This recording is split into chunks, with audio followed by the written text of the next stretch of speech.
Seja bem-vindo ao vídeo especial de 100 mil inscritos. Eu nem acredito que esse dia aconteceu.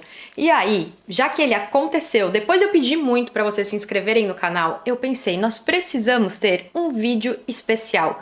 E o que mais especial do que a gente tomar e fazer um café juntos? Então, bem-vindos à minha cozinha. Eu não sei quem que tem um programa que começa assim, ai, bem-vindo à minha cozinha. Se vocês lembrarem, é a Selena Gomez? Enfim, não sei. Eu sei que tem uma pessoa que tem um programa que começa assim. Então, tô me sentindo Selena Gomez? Acho que não, porque eu acho que não era Selena Gomez. Mas a questão é que eu pensei em a gente fazer um vídeo especial onde eu vou responder perguntas e a gente toma um café juntos em comemoração aos 100 mil inscritos. Já que eu achei que esse dia nunca ia chegar, mas ele chegou. E já aproveito para não perder o costume e te digo, se você ainda não é inscrito no canal, já se inscreve. Porque assim a gente talvez chegue a 150 mil inscritos. Não, brincadeira. Vamos dar uma pausa na contagem. E eu, então, vou fazer o meu cafezinho. Confesso pra vocês que eu já me planejei fazer ele um pouco mais dedicado do que eu faço de normal. Por quê? Sempre que eu faço café, alguém me diz assim, Dani, você precisa antes lavar o filtro. Então, já que esse vídeo é especial, meu café também vai ser e eu vou lavar o filtro. Gente, outra coisa, esse vídeo não tem roteiro. Ai, voltou a obra do prédio. Eu ia falar justamente que esse vídeo, ele não tem roteiro e que o prédio tá em obra. Isso significa que eu estou vivendo momentos de tensão. Basicamente, eu fico pronta esperando parar a obra para gravar. E aí a obra parou e agora ela voltou. Então, se vocês escutarem barulho, eu não tenho culpa. Eu já esperei umas 6 horas pra gravar. Não esperei parada, né, gente? Eu esperei fazendo outras coisas, porque, né, senso de vida. Vamos lá. Lavar o filtro, então, por quê? Pra ninguém... Ai, tô aparecendo? Gente, se também essa qualidade não ficou boa desse vídeo, me avisem. Porque eu não quero ninguém falando que eu não sei fazer café. Já molhei tudo aqui, vocês não vão ver a sujeira que eu vou fazer, porque eu vou. Mas vou começar a responder perguntas, então, que vão ser relacionadas justamente sobre o canal, criação de conteúdo e essas coisas. Basicamente, esse é o nosso cafezinho para vocês conhecerem um pouco melhor do que eu faço, do porquê eu faço, como eu comecei, enfim, perguntas que vocês me mandaram. A Dani, que não sou eu, é outra Dani, me mandou assim, conta sobre como foi o início da criação dos conteúdos. E eu comecei a criar conteúdo aqui no canal, acho que faz mais ou menos uns 3 anos, eu dei uma pausa de um meio ano, mas mais ou menos isso. E eu comecei a criar conteúdo lá no Instagram há mais ou menos uns 5 anos. E como foi o início? Muito inesperado. Eu nunca achei que criar conteúdo ia se tornar meu trabalho, entre aspas. Basicamente, eu tinha me formado em teologia, eu queria pregar a palavra, mas eu tinha me mudado aqui para Espanha, eu não falava espanhol. E eu comecei, entendi o direcionamento do Senhor a compartilhar meus textos na internet. Eu fiz isso de forma anônima, se eu não me engano, por mais de um ano. E eu nunca achei que teria a proporção que tem hoje, de maneira nenhuma. E eu até escrevi um texto agora há pouco sobre não ser falsa modéstia. Eu realmente nunca achei que isso aconteceria. E eu lembro de ter conversado com o André uma vez, logo no início, a gente tinha uma conhecida que ela também falava de Jesus, da palavra na internet. E ela tinha mais ou menos uns 5 mil seguidores. E eu lembro que eu falei assim, nossa, imagina que loucura ter 5 mil pessoas te seguindo. Mas assim, foi algo muito distante, algo tipo, nossa, isso nunca vai acontecer. E aí quando 5 mil seguidores começaram a me seguir, assim, por causa dos textos que eu escrevia, eu fiquei apavorada. Foi assim, meu Deus, quanta gente. O que é toda essa gente aqui? Tem um meme assim também, né? Enfim. E aí foi assim que eu comecei. Comecei lá no Instagram compartilhando textos de forma anônima. E depois aqui eu comecei também. Comecei sem saber regular a câmera, sem saber regular a luz, sem saber escrever basicamente um roteiro de vídeo, né? De início, meio e fim, sem saber editar vídeo. No início era eu que editava os vídeos. Hoje, graças a Deus, nós temos o Rafa. Hoje já há bastante tempo. E o Rafa não só edita os vídeos, mas ele também me incentivou a vários vídeos. Obrigada, Rafa, por toda a ajuda. Os 100 mil inscritos também é mérito teu. Então, hoje eu não tô mais sozinha, né? Eu não faço mais tudo sozinha. Mas no início eu fazia tudo sozinha e sem base nenhuma. Vou jogar água fora e já volto. Voltei. Provavelmente você piscou e eu voltei. Porque a gente não vai deixar esse espaço em branco no vídeo, né? Mas aí, nós vamos para a próxima pergunta. Ai, perdi minha pergunta. Peraí. Essa pergunta eu achei genial. Como lidar com isso sem deixar virar um ídolo? Como lidar, na verdade, a pergunta era sobre criação de conteúdo, ter muitos inscritos no canal, seguidores e tudo mais. E eu não sei a resposta, porque eu não acredito que na minha vida seja um ídolo. Então não é algo que eu pensei muito. Porque eu acredito que o meu valor segue o mesmo, independente do trabalho que eu tenho. Eu acredito que a minha missão, entre aspas, meu chamado, ele vai independente do como eu tô fazendo ou onde. Eu também acredito que números é algo que não define sucesso, por mais que eu me alegro muito com todas as pessoas que me acompanham. Tem muita gente, por exemplo, que faz coisas que eu nunca faria, coisas que eu acho erradas, inadequadas, e elas têm números grandiosos. Tem muitas pessoas que têm números grandiosos fazendo coisas desonestas, enfim. Então, números não são tudo, não são nada, na verdade, né? Se a gente pensar assim. Então, não sei, eu acho que qualquer coisa pode virar um ídolo, desde que a gente coloque o nosso coração nisso, comece a achar que nossa identidade tá nisso, coloque nossa esperança nisso, e eu acredito que isso tá muito firmado em Jesus. Tanto que o que eu faço é por um propósito, senão eu não faria o que eu faço. Ai, gente, eu tô muito sincera hoje. Vocês sempre falam, Dani, eu queria tomar um café com você. Gente, sou assim. E aí, outra Dani me perguntou, qual é o maior... Gente, duas Danis me perguntaram coisas interessantes. Qual é o maior aprendizado sobre produção de conteúdo cristão até agora? Eu só sei sobre produção de conteúdo cristão, nunca produzi outro conteúdo. Meu maior aprendizado, eu acho... Gente, eu não pensei no que eu ia responder. Meu maior aprendizado é que a Dani, não a Dani, criadora de conteúdo, não a Vem e Vamos, como é meu arroba lá na outra rede, sempre vai ser muito mais importante, porque é ela quem eu sou de verdade. Eu acho que é um pouco complicado de explicar, mas a minha relação com Jesus é a Dani. A minha vida, o que realmente importa, no sentido de o que guia a minha vida, não é a criação de conteúdo, não é quem eu sou na internet, não é como as pessoas talvez me conheçam ou deixam de conhecer, porque eu também não tenho muita noção disso, tá? Como eu vivo em outro país, eu não tenho noção, assim, se as pessoas me conhecem ou não, mas quando alguém que é muito próximo a mim costuma falar assim, nossa, tal pessoa falou que te acompanha e tudo mais, então essa noção eu também não tenho. Mas o meu maior aprendizado é que é incrível poder compartilhar de Jesus, é um privilégio. Mas no final do dia, o que importa é quem a Dani foi. E eu acho que isso vale pra todo mundo. O que importa é quem nós somos, não o que nós fazemos, que pode, entre aspas, ter algum valor ou algum sucesso ou alguma coisa. É quem nós somos. Água no café. Gente, vai ser o café mais demorado da minha vida. E eu já falei pra vocês, gente, se a luz tá ruim, me avisem. Eu já falei pra vocês que não é pra xingar como eu faço meu café. Vamos pra próxima pergunta. Ai, gente, acho que vai ficar bem no microfone. Próxima pergunta da Ionara. Quando Jesus te despertou e você aceitou o seu chamado de vez, e como foi lidar com tudo que veio depois? Então, eu acho que é algo que pouca gente sabe, mas eu não planejava fazer teologia. Eu acho que eu posso gravar um vídeo só sobre isso. Mas basicamente, eu ainda estava na faculdade de moda no último semestre e meu desejo era lecionar moda. Eu amo a teoria de moda.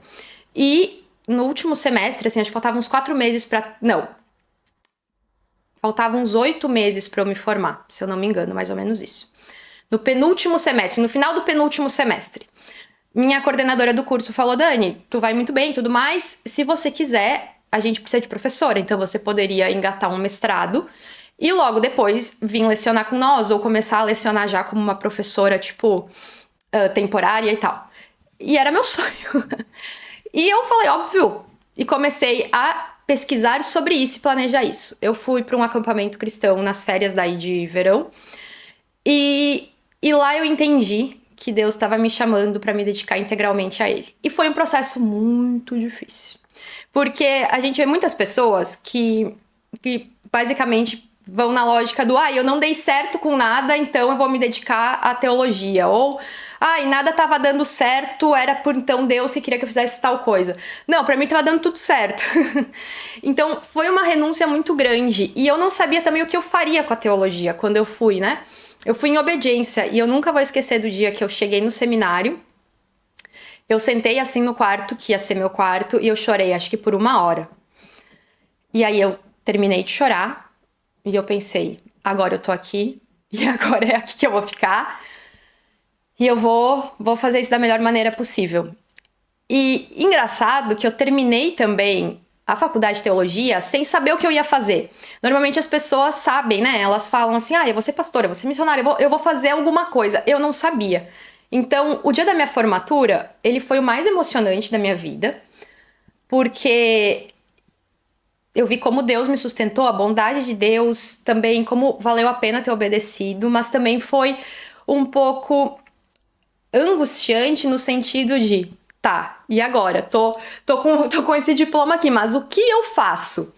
Então, foi um longo processo e eu não acho que eu aceitei assim de uma vez o que eu entendi Deus me direcionando. Eu acho que foi um processo. E que Deus teve muita paciência comigo. Vamos ver a próxima pergunta. Dos café. A próxima pergunta é a da Isa. Ela perguntou assim: como surgem suas ideias para a criação de conteúdo? E ela costuma acontecer, minhas ideias, eu imagino assim, em 2 blocos. O primeiro sou eu. O que eu tô estudando, tô lendo, o que tem me interessado. Então, basicamente, muitos vídeos surgem porque eu me interessei por algo, quis estudar e se transformou num vídeo. E a outra é as pessoas que me acompanham. Que aí, através de perguntas, dúvidas, ou até coisas que as pessoas me escrevem falando, surgem as ideias de conteúdo. Então, quando você comenta algo, mesmo que não seja assim, Dani, faz um conteúdo sobre isso, mas você comenta algo, talvez um conteúdo saia desse seu comentário. Ou se você me escreve um testemunho, um relato, alguma coisa, é daí que saem muitos e muitos vídeos. Eu acredito que até a maior parte sai disso, tanto porque algumas vezes me escrevem ou com uma pergunta ou compartilhando algo e isso me desperta interesse e eu vou estudo sobre algo. Então, basicamente isso. A Carol me escreve bastante. Eu tenho a foto da Carol gravada. Ela me perguntou assim: Dani, você sempre desejou fazer conteúdo pra internet? Você é uma inspiração. A Carol é uma querida. Não, nem sempre desejei. E, assim, gosto muito, muito, muito, muito. Mas se fossem me perguntar, assim, Dani, o que tu mais gosta de fazer? Não sei, eu sou muito, muito discreta. Então, eu sou uma pessoa que evita muita exposição de intimidade. Não exposição no sentido de expor o que eu sinto ou o que eu penso, isso não tem problema nenhum. Mas de intimidade. Então, não é algo que eu sempre desejei, é algo que hoje eu gosto bastante. Mas não é das minhas coisas que eu mais gosto. Ai, gente. Mas é muito gratificante, porque eu recebo muitas mensagens de pessoas que dizem: li a Bíblia toda a primeira vez porque você estava incentivando, ou eu nunca conseguia ler a Bíblia e aí eu via que você postava primeiras coisas em primeiro lugar e eu comecei a ler no início do dia e agora eu tenho disciplina da leitura bíblica. Ou pessoas que dizem: nossa, eu percebi que eu estava fazendo isso errado que eu não sabia, ou eu me aproximei de Jesus. Então isso é muito gratificante e poder alcançar tantas pessoas, mesmo em outro lado do mundo, e tantas pessoas que têm um lugar muito especial no meu coração, que é do país que eu cresci, vivi grande parte da minha vida e nasci, é muito valioso. Então, isso. Daí, a Samantha, ela perguntou: qual foi o seu maior medo em se tornar pessoa pública e como superou? Te admiro. Samantha, querida. Ela tem uma. É que eu vi o rosto dela e uma paz assim, por isso que eu falei. O meu maior medo era. Eu acho que me perder de mim mesma e eu criei muitas barreiras para isso não acontecer, e barreiras não no sentido negativo, mas no sentido grades de segurança. Eu negociar coisas que eu não deveria negociar e não ter privacidade. Eu não acredito na falta de privacidade. Eu acredito sim em vulnerabilidade, em nós abrirmos a porta da nossa casa para pessoas, para nós criarmos relacionamentos. Eu acredito muito nisso, mas eu não acredito numa exposição da intimidade. Por mais que eu tô gravando na minha cozinha, existem coisas que eu não faço. Existem momentos em que eu não gravo. Então, eu acho que isso era um temor meu. E não sei, eu acho que existe um privilégio, e eu vou chamar de privilégio, em criar um pouco de conteúdo à distância, assim, porque aqui onde eu moro, sim, gente, eu sou não normal, obviamente, quem cria conteúdo é normal, mas as pessoas às vezes demoram 2 anos pra saber que eu crio conteúdo na internet, porque eu não falo. Eu falo, eu trabalho com internet. E, e eu gosto muito disso. Eu gosto muito das pessoas aqui poderem me conhecer, a Dani, antes da Dani criadora de conteúdo. E eu ando assim, na rua, ninguém me conhece aqui, então eu acho maravilhoso. Perco muitas coisas, sim. Deixo com certeza de encontrar pessoas que seria incrível encontrar, mas eu acho que essas coisas com o tempo eu vou conseguir contornar, no sentido ir mais ao Brasil, talvez encontrar mais pessoas. Mas de maneira geral, eu acho que os meus medos em relação à criação de conteúdo, eles são pequenos por eu morar em outro país do que o país para o qual eu tenho assim mais foco em criar conteúdo e me comunicar. A próxima pergunta. Ah, essa eu já respondi. Gente, acho que acaba. Pera. Meu Deus, quanto tempo eu tô tagarelando? E aí, a última pergunta é do João Pedro. Pra ninguém dizer que eu não só respondi pergunta das minhas irmãs, também tô respondendo dos irmãos. Antes, um dado um pouco chocante. Aqui no canal, muitos homens são inscritos e acompanham. Lá no Insta, não. Mas aqui, muitos. Por isso eu tô tentando também não falar só com as irmãs. Mas enfim, o João Pedro perguntou: você sempre quis ter um canal no YouTube? Que Deus abençoe abundantemente sua vida. A sua também, João.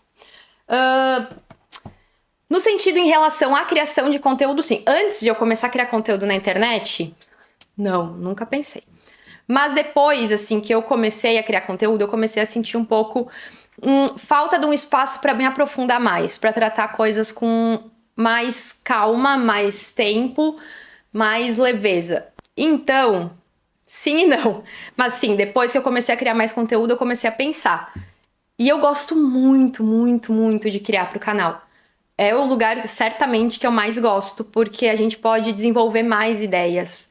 Não precisa ser tudo apressado. Uma ideia, ela não precisa aqui, necessariamente, já vir assim, pronta e começar tudo concluindo e tudo finalizando. É possível ir desenvolvendo uma ideia ao longo do vídeo. Então, eu gosto muito de criar pra cá. Gosto muito nesse sentido de não ser um conteúdo tão apressado.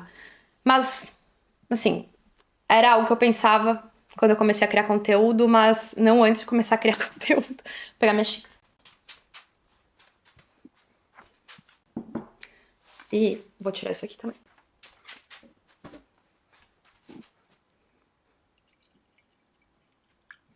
E depois de responder as perguntas, eu acho que eu gostaria de falar, e penso em falar, também não planejado, sobre começar a fazer as coisas, sabe?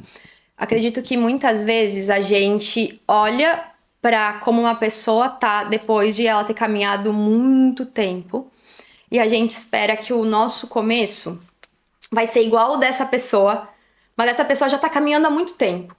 E a gente desconsidera que provavelmente o começo dela foi talvez mais, entre aspas, difícil ou mais conturbado que o nosso, ou ela sabia menos, ou tinha menos experiência. E eu realmente acho que a gente vive nesse momento histórico com acesso a tantas pessoas fazendo coisas, que é muito fácil a gente achar que todo mundo já tá e começou nesse ponto, assim. Por exemplo, agora que eu tenho 100 pessoas inscritas aqui no canal. É que ela já tem 100 mil pessoas inscritas no canal. Então, se alguém vai começar, começa nesse nível de comparação. Não, então eu tenho que ter 100 mil inscritos. Ou eu tenho que fazer vídeos igual uma pessoa que já fez mais de 200 vídeos. Mais de 200 vídeos. E isso não é uma coisa que a gente faz só nesse sentido internet, né? A gente tem toda essa comparação através da internet com diversas áreas da vida. Mas eu também acho que muitas pessoas se comparam nisso também na caminhada com Jesus.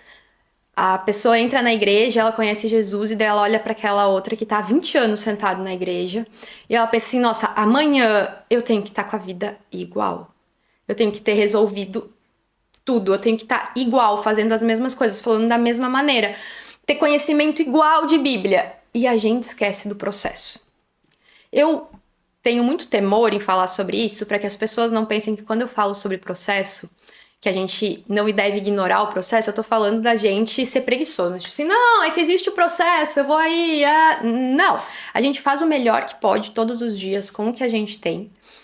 A gente se empenha, a gente se esforça. Mas a gente também reconhece que as coisas são um processo, é uma caminhada. Tanto no nosso trabalho, tanto nos nossos projetos, tanto nos nossos relacionamentos, tanto a nossa vida com Jesus. E quando a gente começa a olhar assim para os lados, né? E ter aquele que já começou a andar muito antes de nós como a referência de como deve ser o nosso começo, a gente desiste das coisas e tudo se torna mais difícil. Esses dias eu vi o primeiro vídeo curto que eu gravei, que era antes ainda de eu ter canal.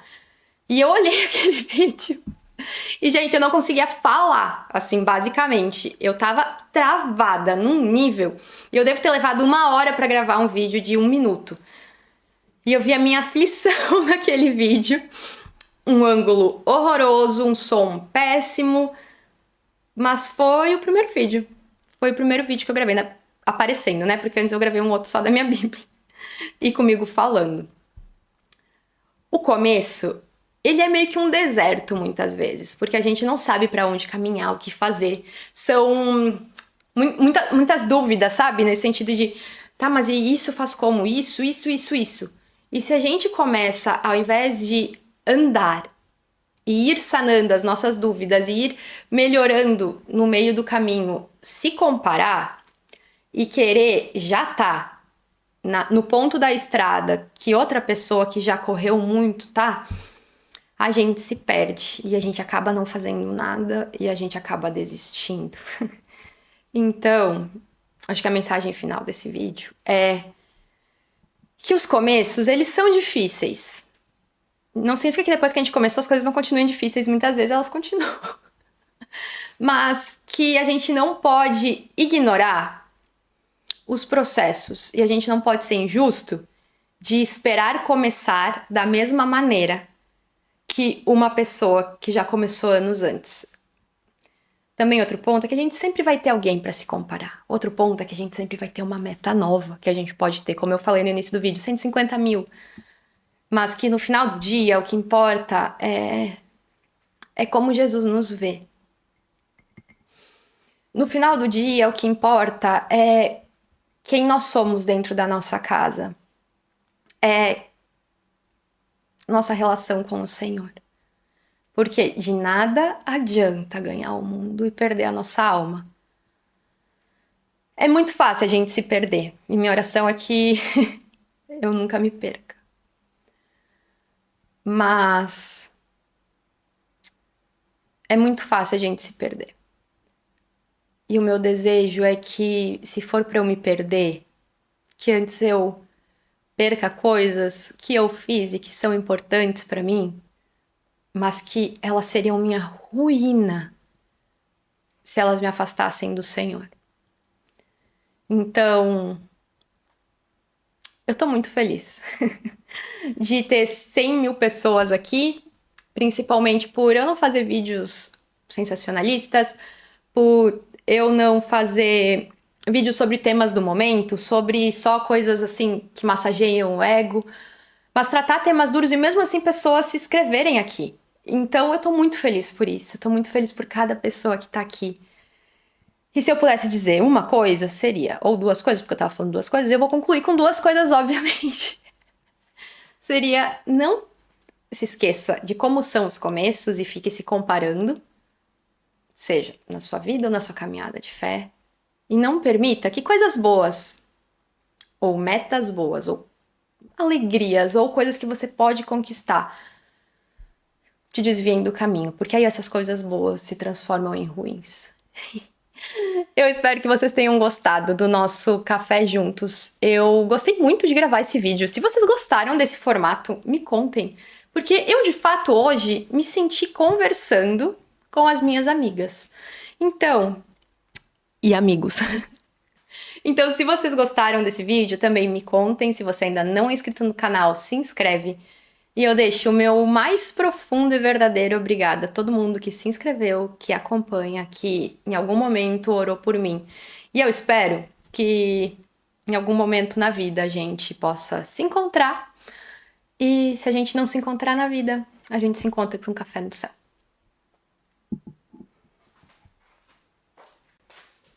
Não se esquece de curtir, comentar, nem se é um coração. Também se inscreve no canal, compartilha esse vídeo e vem ver esse vídeo aqui.